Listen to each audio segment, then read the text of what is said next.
దేవుడు ఆకాశమును భూమిని సృష్టించి 7వ రోజు విశ్రాంతి తీసుకున్నాడు. ఆ రోజు ఆయన దానిని పవిత్రమైనదిగా ఆశీర్వదించాడు. దేవుడు నేల ధూళి నుండి ఒక మనిషిని రూపుదిద్దాడు. తన శ్వాసను అతనిలో ఊదాడు. అప్పుడు ఆ మనిషి జీవముగల ప్రాణిగా మారాడు. అతని పేరు ఆదాము. దేవుడు ఒక అందమైన తోటను నాటాడు. దానిని ఈదెన్ తోట అని పిలిచాడు. ఆ తోటలో ప్రతి రకమైన చెట్లు ఉండేవి. చూడడానికి అందమైనవి, తినడానికి మంచివి. తోట మధ్యలో 2 ప్రత్యేకమైన చెట్లు ఉన్నాయి: జీవవృక్షం మరియు మంచి చెడు జ్ఞానవృక్షం. దేవుడు ఆదామును ఆ తోటలో ఉంచి అన్నాడు, ఈ తోటలోని అన్ని చెట్ల ఫలాలను తినవచ్చు, కాని మంచి చెడు జ్ఞానవృక్షం చెడు జ్ఞానవృక్షం ఫలం మాత్రం తినకూడదు.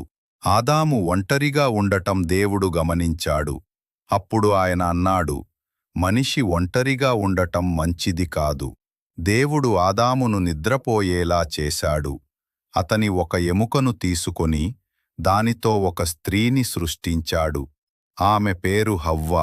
ఆదాము ఆమెను చూసి ఆదాము ఆమెను చూసి అన్నాడు, ఇది నా ఎముకలోని ఎముక, నా మాంసంలోని మాంసం.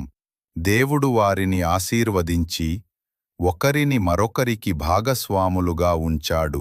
ఆదాము మరియు హవ్వ దేవునితో కలిసి శాంతి, ఆనందం, నిర్దోషంగా జీవించారు. ఇదే ఈదెన్ తోటలోని ప్రేమ మరియు సృష్టి కథ.